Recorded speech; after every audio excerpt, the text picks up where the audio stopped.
Welcome to One Bite at a Time, a podcast where I, Chef Wu, and I, Chef B, discuss the hospitality industry from both our professional and personal experiences. And touch on all the things that make us smile, cry, laugh, shout, and celebrate, all whilst trying to figure out how to set the standard one bite at a time.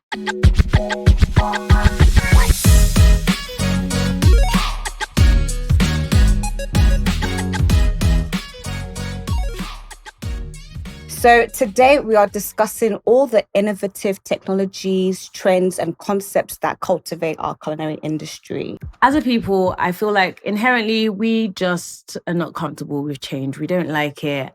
But I think it's really important that we keep up with the times. Mm-hmm. And so what that means is kind of understanding how new concepts fit into our way of life, new innovations, new concepts kind of fit into our way of life, be it business or otherwise. So I'm so excited to introduce our guest in the house, Chef Tilly. And for those who don't know, she is the head of culinary and restaurant development at Food Court. Now, to me, we go way back. Yes. This is my sister. We grew up on the same street in VGC. So she is a sister to me. That's how I know you, Tilly. But please introduce yourself. I think it's so amazing and special for you to be in this episode with all your expertise in the industry. But let us know what you do. So thank you so much for having me, course. B. Lovely being here, being with my chef sisters. So like they've said already, my name is Chef Tilly, and I am the head of culinary and restaurant development at Food Court. Aside from that, I'm also a chef, nutrition chef, and I focus on getting the nutritional benefits of food and allowing my clients to eat healthy but still eat yummy food, as opposed to them feeling like they're on a diet. Like, no, you're not on a diet, you're just eating better. And it's by substituting with things that you naturally would want to eat, say like oils, like getting you the same feeling, but like your body is healthier, your body's happier. And I'm happy. So aside from that, at Food Court, what I do is a lot of things, the kitchen, getting all the brands, revamping all the brands, creating new brands, managing the kitchen, like I said, the whole experience, the whole thing. But I love it. I wouldn't change it. So, amazing. Thanks for that intro. Tilly, you're very humble. I mean, you've had such a great journey, I think. I've seen you start from like Sticks and Grills, doing meal plans, all whilst being an amazing, flag football athlete at the same time. You're all about excellence and everything, I think, and being very intentional about what you put into your body and making sure it's also a fun journey. You've been trained at Cordon Bleu in Paris. So this girl, she knows what she's doing. She studied all about nutritional, the science behind it, the food tech behind it. And I think that leads us naturally to those who, because I have to admit, I don't know everything, and definitely food tech is something I want to know so much more about. So what is food tech? I feel like food tech could be anything anyone that's answering this question wants it to be. But for me, food tech is really just using technology to amplify and enhance the way we eat. And I think it's not just what we eat, but it's how we eat. So it's the processes, the technology that allows the processes to get into the food. Is the technology that allows your food to even stay fresher. Is the technology that allows your food to get to your customers. Is the AI. It's literally the whole thing that brings you a food experience, if you ask me. If I meant to put it in words, is how I describe it. I don't know if that makes sense. It does.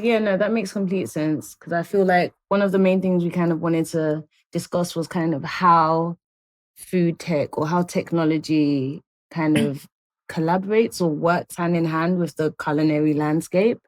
I think it's, for me, you've kind of mentioned quite a few of them, to be very honest. And I think for me, one of the other ways, it's just the way you can use technology to develop recipes.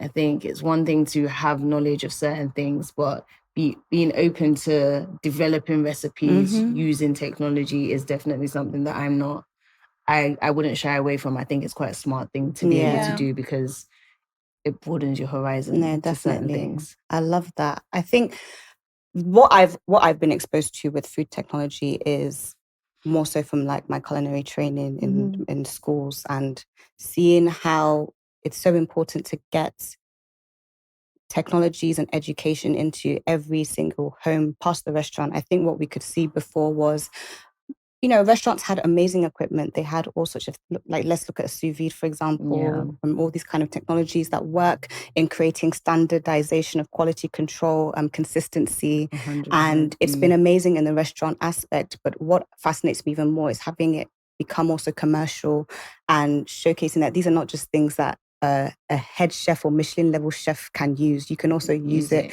to help you in your home. I love that. So one thing I love that you said especially was about quality and ensuring consistency. I think you mentioned that in one of your points. And to me, I think that's something that I would love to see a lot more in Nigeria, just ensuring that we can use technology to help us, meet quality assurance, to meet a standard that we set for ourselves. So where do you see food tech specifically applying in the Nigerian culinary scape? In Nigeria, I think honestly, it's in almost everything. If you think about technology is meant to enhance and it's meant to make your life easier, right? I think, like you said, it's even from the inventory side, like we're speaking about before, leaving a lot of the manual processes, like having like technology that tracks your inventory. So if I make one bowl of jollof rice, like the technology should account for like how many goes back to the recipe and takes it out. It's all of that because a human being would make so many errors and it would take them ages to keep doing that. So I think for starters, we'll start with inventory to even when you said the recipe creation. Have you heard of this AI for food recipes? No. So it basically helps you get the right recipes based off your location. So it uses obviously AI to look at what are people saying about food, what are people asking for, what is the trend. It go on Instagram, it goes on TikTok, it goes on Twitter, Snapchat, and it tells you this is what you should create in your restaurant. And it's in the US. But I remember thinking, like, why don't we have it in Nigeria? Like, we have so much. Nigerians are always talking. So it's like, with the amount of information we have, like, these are the tools that should be able to. So I'm no longer, like, creating recipes based off, oh, this will be nice, or this looks good, or this other restaurant is doing this. But is it making them money? Is it what people want? Is it what people, is there the lack there? Because when I see restaurants opening, I'm like, oh, fun. Like, more restaurants for me to go to. But it's like, why? Sometimes we're having the same menu over and over again, and maybe it's working, but can we get technology that will tell us a bit more about, like, okay, you can try this. This is what people are looking for. We've seen people asking, where can I get this? Where do I get the best thing? And so it's a lot of it is also in the equipment as well, like being here, and I'm just like, wow, this is so amazing. Like, it looks good. We have those kind of technology as well that will speed things up. Keep things like something as simple as a blast chiller. We didn't have that when we started off. We had to actually we got someone that actually created it. And it's as little as like getting your blast chiller to like help a lot of your recipes, right? But these simple things are not actually things that we actually have already available in Nigeria. Maybe it's because of the exchange rates. Maybe it's because it's not easily accessible. So there's a whole lot of it. So off the back of what you have said, you've mentioned some things, and I think it's also important to factor in the factor of in Nigeria, which you've done, and address maybe what the challenges are in, us kind of merging food and tech. Considering what we have on ground. So remember that I'll maybe speak on three things that come to my head. The first one is the fact that our internet, as much as we're giving 5G, is like 5G? It's not really 5G. Is it really 5G? Yeah. So we need to remember that obviously technology has a lot to do with like the digital side of things, right? And do we have the infrastructure to back that up? Like, can we get the full value of what the tool, software, or whatever is meant to be, right? Do we have the infrastructure? And that looks like the internet. Do we have fast enough internet? Do we have available enough internet? Then the second thing is the lights. We're getting there, right? And I see a lot of like solar and all of that stuff. And that's why some people are even moving to having equipment that are solar backed, as opposed to like relying on, the electricity, etc. So I think the first one, like I said, is the internet. Second one is it.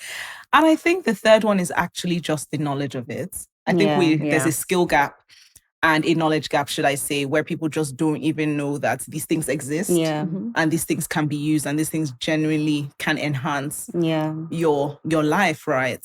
Something I was reading the other day, and the person said the thing about, technology is that technology shouldn't have to convince you. Yeah. It shouldn't have to, if I'm having to convince you with my technology, then it's like you should already know it should sell itself. Yeah. Right. So I think it's those three things, I'd say. Okay. V, is there anything No, I completely agree with that. I think when you even talk about the education behind it, I can look at that in so many different aspects. I mean, one thing that I think you mentioned before was like how you itemize and develop recipes, for example, how technology can be so helpful. And, we look at ourselves as a nation, and we only really started looking at properly itemizing recipes very recently because it was our ancestors, it's our spirits, our grandma did this. It's just to pinch this, that. But use your eye to measure. It might technically taste the same to you because you're the one doing it, so you get used to a pattern. But when you're trying to tell someone else how to make it the way you make it, it is so important that you use these things to help you. I think standardization is just the word what that technology just really does. It just ensures that there are no human errors that usually come into place. So that's what I think in that as well. I think for me, one of the things that I think come up as a challenge, similar to what you've said about having the infrastructure for connectedness online, is the disparity between the amount of people that actually are connected to the internet. So it's like we want to integrate this tech into the culinary landscape, but how many people are actually connected to even a basic level of internet in order for it to be useful enough? Because it's one thing, okay, yes, maybe all the restaurants and whatever, but outside of that, how many people are benefiting from tech when it comes to food if they don't have the basic infrastructure? Just like bounce off that, if you were able to use tech in your day-to-day, you would become used to it. But it's not necessarily part of people's subconscious thought to rely on technology. And you're now coming in, when you come in with these bigger things, it's now an issue of trust or lack of trust. They don't understand it. It seems so foreign. Yeah, but it also depends on what they think tech is. Because when you guys were speaking of tech, I'm just thinking your mobile phone is a technology. And almost everyone today has a mobile phone. And almost everyone now has a smartphone. A lot of people, at least, because the amount of people I'm seeing on TikTok, I'm like, a lot of people must have access to online. Online, right? And it's that very tool that most people have that you can use to tap into the next, I feel like tech doesn't have to always be like, oh my God, like equipment, machines, and all of that. Is literally could be your I agree with that. And for me, even when I say the small things, I know sometimes I when I go to consult at restaurants, for example, just basics, telling a chef who's so in their ways to go online and check you can literally Google this recipe. But they sometimes really refuse. This is how you make brioche. I'm like, no, it's not. And you can go online. I feel like that also points to a point where there's a level of, and I don't know if it exists, so correct me if I'm wrong, but needs to be like a cross between food edutech, like culinary education, but we're using tech to do it as opposed to telling people to go to culinary schools, etc. Like I feel like that's even an easier entry point for a lot of people as well. Because if they realize that they can learn these things in a more structured way that's like a tech-based thing, I think that's another thing that's worth. And I'm sure there must be like there are online courses, for instance, that exist. There is this app actually called Granda. Yes, I love Granda. Yeah. And it literally, it's culinary education, but then you're learning from other chefs. And I feel like that's a great I love that app. It's fantastic. It's such a great app because it's chefs coming on there, showing their recipes. But then if you're someone someone like me that's self-taught, like those are the kind of places I go to learn different techniques and different things and different pairings and how different things can work together. And it's a no-brainer. So it's then like, and I think the trust comes into it as well. How do you convince someone that's set in their ways that you can go to these kind of places and learn to be a better chef. But do you feel like there's been a lack of trust created? Like, I don't know how else to explain it, but when I look at other industries that are trying to push tech to a different level, you see, I don't want to say the government, but you see certain restrictions put in place, shutting down certain apps, which maybe could expand curiosity to want to see how we can develop. But I feel sometimes because of the people put in place, I don't need to get political into this, but there's certain benefits that some establishments get by keeping things manual and off grid to allow certain nonsense be able to run. But when you do have technology, it's transparent, you are going to get caught. So is that also limiting our people from getting to a certain I think it definitely is a factor. I've never thought of it like that, but it definitely is a factor. It has a way of, and it goes back to the whole thing where people are quick to, the distrust that you keep mentioning comes from a place of where if something is posted and someone's like, it's fake news, even when it's real news, they will look you dead in the eye and be like, it's fake news. Yeah. But hundreds and thousands of people are telling you other ways. So it's like, how do you then discern what is the fake stuff and what is real? And I think that's another thing, like when we think of AI things coming into play in both our industry and otherwise, it's like there is a slight distrust for AI because it's like there's the whole it's taking people's jobs things, which is very far-fetched because if used right, there's only so much of a job it can do. And the second thing is people are using AI for deceitfulness to an extent. So it's like, how do you find that? How do you know what's right and what's wrong, what's genuine and what's not? I don't think I have the answer for that, but I just think it's like food for thought, no pun intended. See what I did there? I love a good pun. So what's been your experience like creating seamless? Wom's going to make fun of me because I always use this word in every episode. But creating seamless touch points in terms of connecting, allowing people to see the dots of how technology actually affects everything that we do. So when I think of that, I'm thinking payment systems, I'm thinking data collection and making things easier, like even just going online and having your name, emails and things just put embedded into things. I'm thinking reservations, like what do you do in that aspect of seamlessness? And I see so many companies.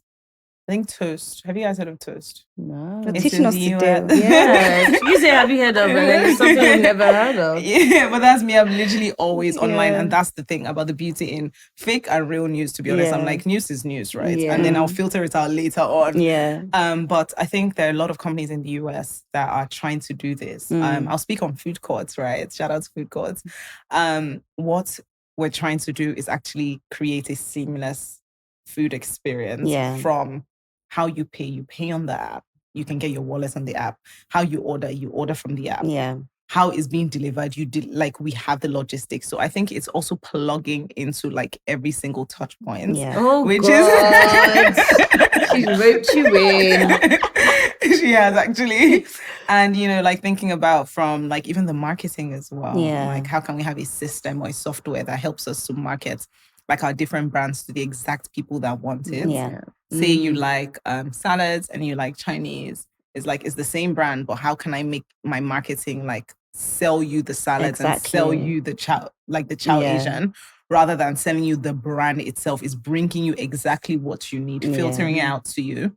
It's also from just making it easy. Do you know what I mean? I think technology is just help my life. Technology should just be help my life, like literally make things easier, faster, sometimes cheaper, right? Because if you're going to order from think about delivery, right? If you're going to order from 2 different brands, you have to pay 2 different delivery fees. But with food court, you're paying the same delivery fee, that's right? nice. You can customize, you can put a spring roll in your chicken wing bag and it's giving you an experience. So I think to answer your question, I think it's really just thinking about where customers' pain points, putting myself in a customer's perspective or in a customer's shoe and thinking where do I need? I think there's still a lot we can do. But starting with those different places, what do I see when I want to order?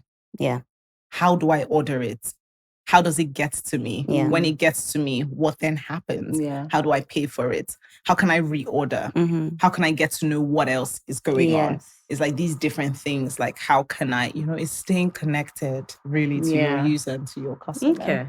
I was literally thinking, what do I enjoy as a customer when I go on these like food delivery apps? And the personalization of, hi Vanessa, welcome back. Recent orders, would you like to reorder? Here's some things you might like. We can recommend. Exactly. You've got all the information still there from all the things I order. You might say, oh, this woman likes tacos. Let's recommend another taco. I was even just about to say about algorithms. That thing is, bruh. It's actually is the best thing for, especially like people like us in the industry, where you just sit down and it's telling you Vanessa likes this, that, or even when we start to bring out new brands, it's like Vanessa would like this. Show her that. That's what I'm talking about, even in the marketing, because you use like algorithms. And it's like, hey, like we're just thinking, would you like to try this with this? And also because they know the kind of things you like, so they're suggesting like combos for you. Like with your chicken, would you like to order like some? Do you know what I mean? Like it knows you. It's almost like knowing you. Yeah. So I think I hate that thing there. I look at it and I'm like, you think you know me. You don't know me. And then now you have to I want to surprise you. Yeah, now I have to surprise you. But no. But it's usually the thought that counts, like when you're like significant other gives you something, it's like, oh, I mean, I wouldn't have gotten this, but it's the thought that counts. Like, it's the fact that you thought I would like this, right? Are you likening food court to my partner? Wow. That's where we've gotten to in life. His passion. Just back to what Tilly said. She's used food court, which I think is one of the great concepts we have. What do you think are like the concepts we have in Nigeria that are like breaking the barrier between tech and food and figuring that out? I think if I can think of an aspect that I do see there is growth, I would look at logistics and procurement for business owners. I think it's Vendees. That's a company. They have a network of different vendors that they work with to get your ingredients. They do all the logistics, so you don't have to go around doing all that yourself. So another one similar to them is Price Pally as well. So that's one aspect I would look at as well for business owners. Do you have any? So my one is one that has been brought to my attention a few times. They're called Dine Surf. And I think for them, they're trying to figure out how to help brands or restaurants get visibility. How to help them get customers to place reservations. Love it. I believe they have like an inventory aspect of their app as well, which I feel like is a really great, for them, it's figuring out how to use tech to make operations more seamless. I love that. Again, so off the back of the reservations, build in your database for your email marketing and things like that, and customer retention. So I think Dine Surf is another app that is out there that we could be classed as food tech. What I'm noticing, I mean, you mentioned so many, like, let's say AI progressive businesses outside, right? And my brain starts thinking of these questions like, is there enough information on the Nigerian market to allow technology to pull that kind of data for us to have such businesses? That is actually a great question, because when we spoke to the people in the US about this AI for food, and they said what they use is actually they need access to data, which we don't. I think people are doing it now. Store data, have data and store data and make it readily available for people that want it. Exactly. Right. I think that's the struggle right now, is like people can't find the data they want. They almost have to go into like consulting firms to actually start pulling. You can't just go online and see it. It's not readily available. And I think that's what's limiting. When I do market research, that's what I find. Like you will maybe find one or two, let's say McKinsey, something that you have to pay documents for. But that informational access is not there. We're not data-led. We're not and we can be. That's the thing. We can actually. It's just so many things are offline. I just even look at the pattern of if I want to go on and find out about a business and go online, do they have a website with about us information? Things that just sometimes you just click on the website isn't working. They don't even have one. You just have to rely on Instagram or something. So that point of making sure that we're transparent with information, putting it out there on the web, that would help the technology be able to pull such. I feel like if I was a technology company and I wanted to go into that, I'll probably leave the website alone for Nigerians and I'll go into Instagram. I'll pull all my information from Twitter, there. Instagram, TikTok. TikTok These days, really... like I will leave websites because I feel like we're not really a website kind of country, society. Exactly. I think I'll literally go on Instagram and pull all the information I need from Instagram. I mean, we're like 200 million people. Yeah. Imagine the amount of like information you could get. I think 2 other companies I'll probably recommend as well doing things in the technology food tech space is Order Africa. Okay.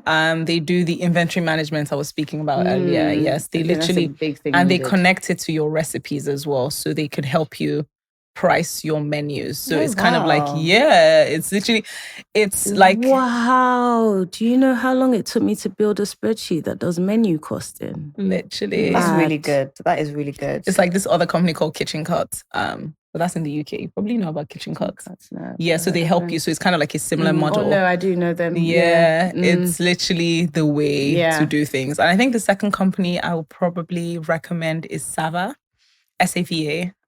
They are more of the marketing side, which I spoke to you guys about. Them literally their tagline is cut the BS. Like they don't have time for English. They're not here to like consult you. They're here to grow your numbers. They will get you from 0 to 100 if that's what you want. And they do that literally by algorithms, marketing, search engines, like all these different things. They use different tools, but they're not here to tell you how to do it. They're just like, we'll do it for you. And is that restaurant based or? So it's for, I guess it covers different businesses, but we used it as for our restaurants, and I think any other company can use it really.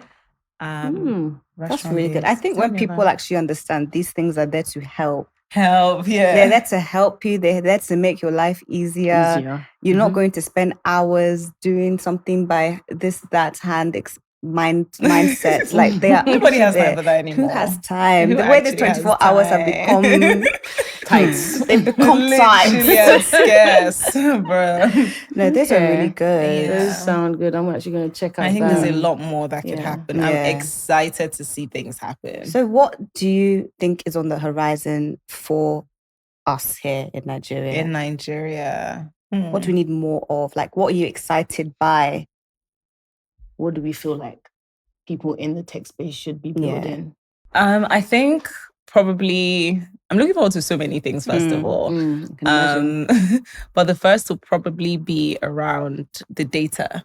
Having a technology that kind of like bunches up or collects all the data and gives us the kind of data we're looking for, right?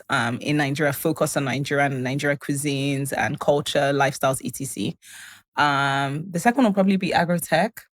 I think we really need to go into that, especially with the next like couple of years that is looking like, whether it's recession or no recession, all of that's like Nigeria has resources. That's something we have, and we don't want to wait for like another nationality to come and find the very thing we're standing on, and it's like, hello. Like now we realize that we have all of that. So I think it's using technology to enhance, to find, to even sell. I was speaking to someone the other day in the US, and he said to me that they're looking to get like cocoa and things that are 80% of it comes from Africa, right? It's like we're sitting on the things that the world needs, right? But I do know a company that's doing that. Their name escapes me, but they've done something. I don't know if you've heard of Rosacina. Okay. Yeah, so, and their thing is exporting of hibiscus, but they're an agro-tech company. So their thing is, and I mean, like they're exporting, I think it's to like Cuba or Mexico or somewhere. But like that's their thing, and they're looking to go into other produce, should I say? So people are picking up on it, but I think it definitely needs, because we have so much. I think agriculture is like a whole discussion on its own. I think it's such a massive part that we can definitely tap into. I think the two things you mentioned there, one, it does allow businesses to sell to people that they may not otherwise have had connections with. Like what you're saying, selling to Cuba, that's amazing. I love that. But I think another thing, we are literally a land filled with so much wealth in our soil. And unfortunately, because of the lack of standardization, again, we don't have measures put in place to ensure we're getting the same consistency of product each time around. Like we could really use the technology to look at the pH level of this, how the soil is, what part of the country can literally grow this produce and sell it to an international standard. We look at our potatoes, our tomatoes, our berries, all these things that if we did them to such a high prestigious level, these are what could bring so much money into our nation.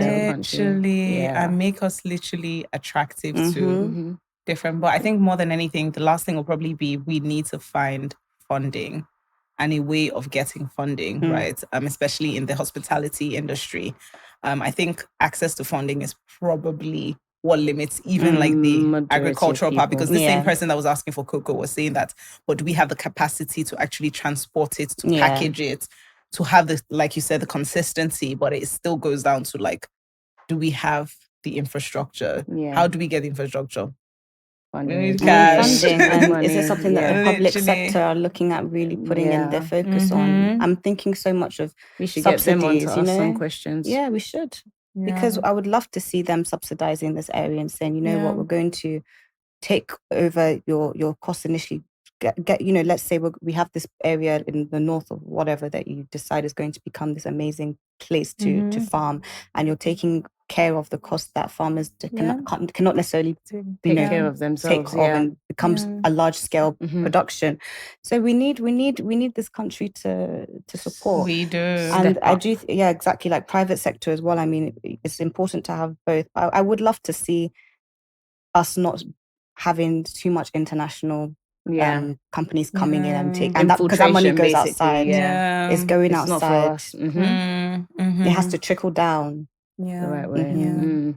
I agree, absolutely. So V, do you have any things that you think that we need? Like anything that we need? Okay. Let me give my 2 pence. I think you in the way you mentioned and data and things like that, I do think I can develop that to the point I'm thinking about. And it's again about the amount of transparency we have. I look at that as a business owner, for example, with staff, and okay, it's not enough for someone to come and give me a CV and say this is what they do, this is where they've worked. That's a piece of paper, and things lie. There's so many criminals out there, and you can't even do a successful background check to see, has this person been a thief, has this person done this and that. So I would love technology to be able to say, we're going to have your backs here, and we need to ensure that if people are messing up in criminal ways, that things that can actually be detrimental to your business, these things are recorded and it's available to find. Like a database that, like the CRB database in the UK, so a database for hospitality stuff, and that would be amazing actually, because when I look at consulting clients, that's like their biggest gripe. How can you ensure that the person is not going to come and rob the business? How are you sure the person is and it would help with, like, even as you just mentioned, robbing businesses. If you had automatic inventory, as you said, if something went, you would know instantly. Exactly. You would know instantly.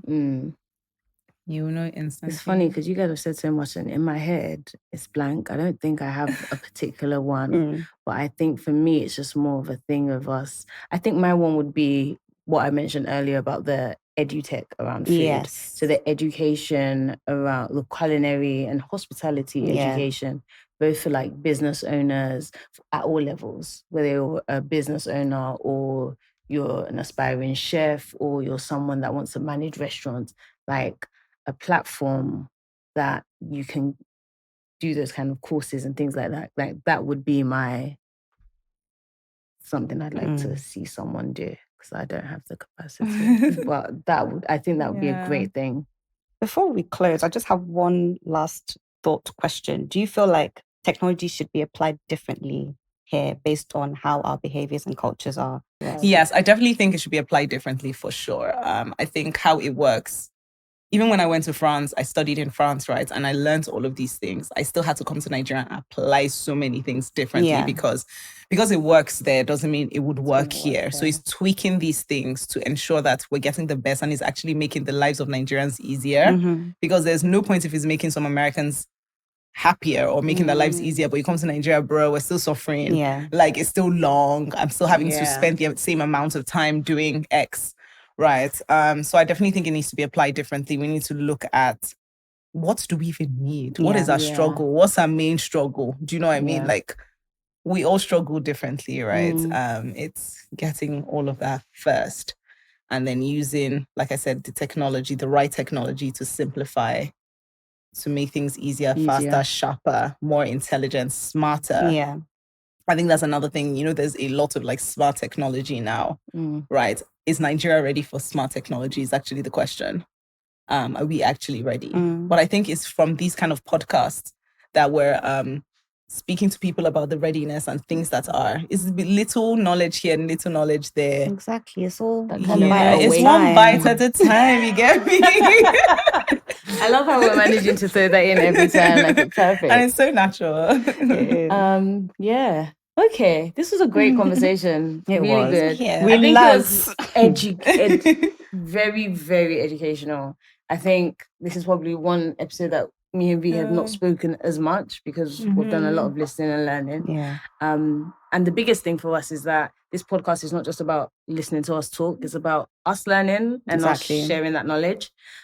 We're going to go into the One Bite segment, which is just a little thing we do where we have a topic that maybe is going around and we just give our little 2 pence on it. Nothing too serious, nothing too well thought out. So, V, what's today's One Bite segment? Today's One Bite segment is fake and counterfeit products. Amoy.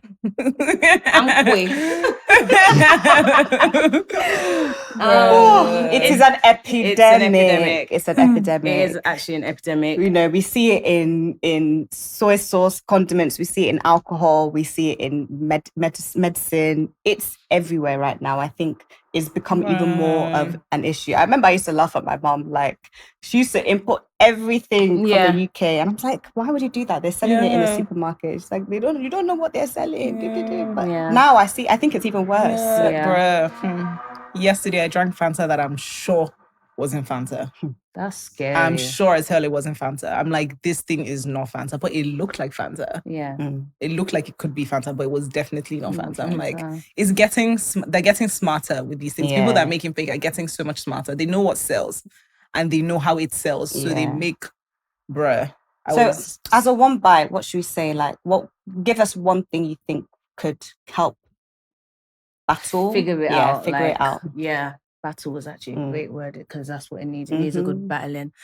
For me, I think it's the organizations that are meant to help us regulate these things, doing some kind of educational billboards, whatever it is, content that helps people, or, you know, there's a way to figure out how to spot the fake goods. Yeah. I understand that most food and beverage products have a NAFDAC number. And I don't know if that's only products that are produced in Nigeria, but I think that's also something I'm noticing.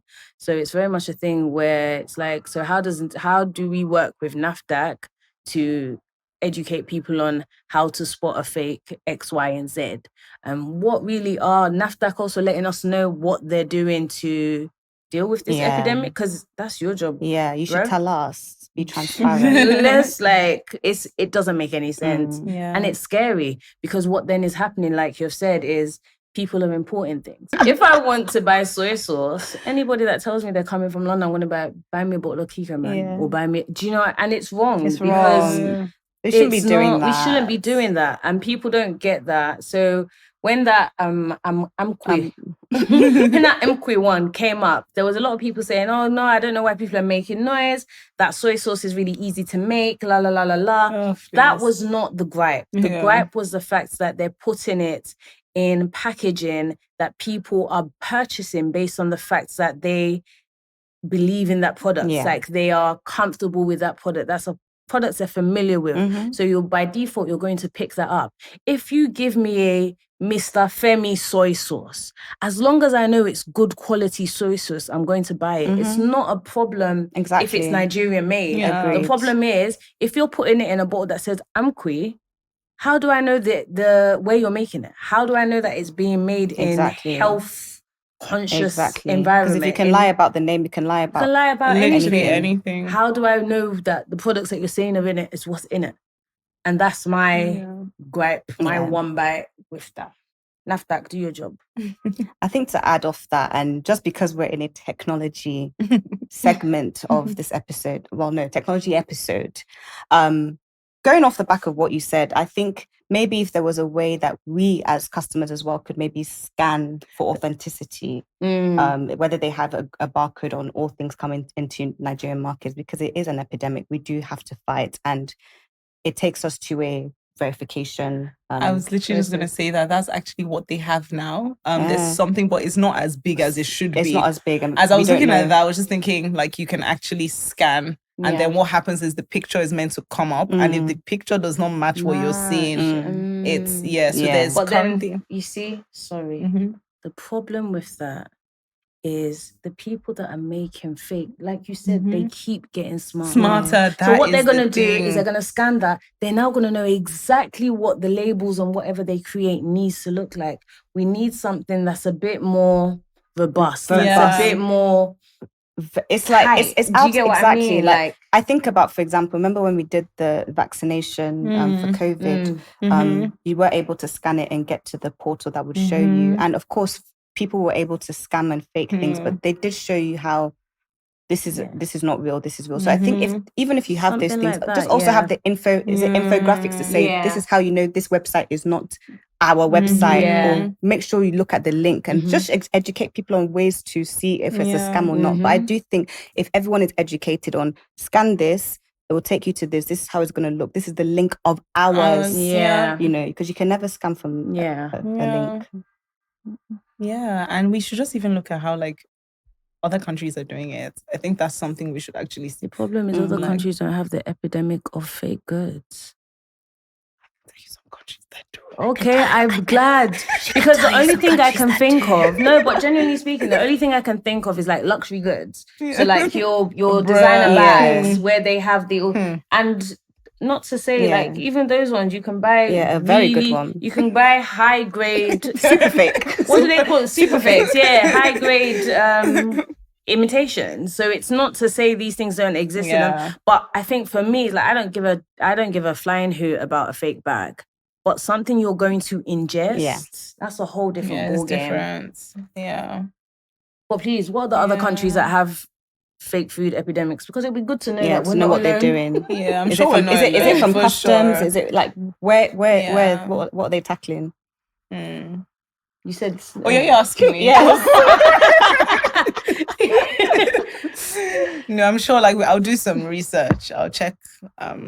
But please, then no country come after me. Well, but that's also a valid point. Like, it doesn't really matter what they're doing in other countries because our focus is here, our concern is here.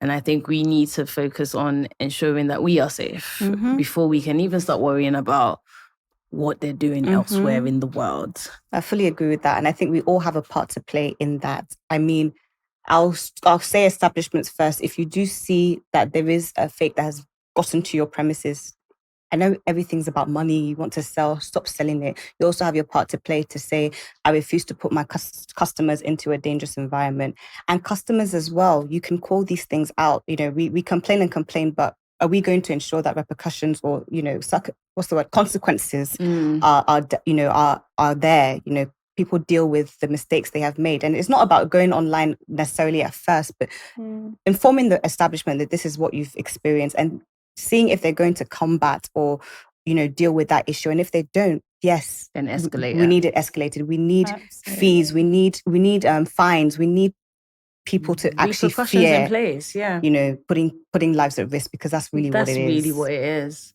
Yeah, and that's the One Bite segment done for today. So no, thank you, Tilly, for joining us. Thank you for having me. Absolute pleasure. It's been great having you here. And most importantly, it's been a real pleasure learning from you. And I think it's important to state that I have learned so much today. Same like here. you mentioned so much that I'm now going to go back and research myself and like expand my own knowledge on. And I feel like that is, like I said, honestly, what this is about. Great. Thank you everyone for listening once again.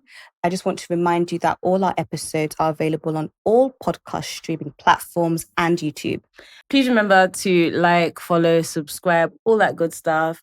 You can at us at One Bite Pod on Instagram, and you can also just share the content. That would be much appreciated, guys. And we would like to thank our partners, our sponsors. Thank you to Woodscope for giving us this amazing establishment to work with. And thank you as well to Arrow House for giving us the tech to do this podcast. And one last shout out is to Tommy. Thank you for always keeping us hydrated in all our episodes. We look forward to dishing it out with you one bite at a time.